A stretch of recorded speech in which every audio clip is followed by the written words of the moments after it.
quick, what's the center of a 21 and 11/16 inch board? Tough one? I'm Jim Hebe from Wood Magazine, and here's a quick tip on how you can figure that out every time.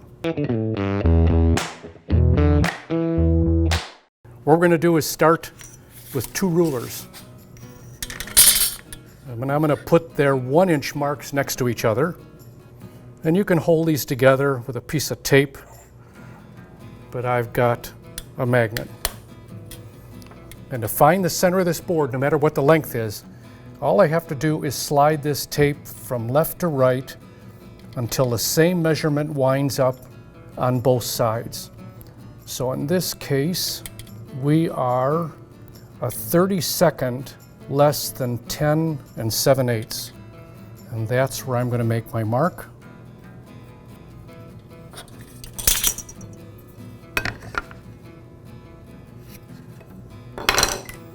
That is the exact center of that 21 and 11/16. Pretty easy, huh?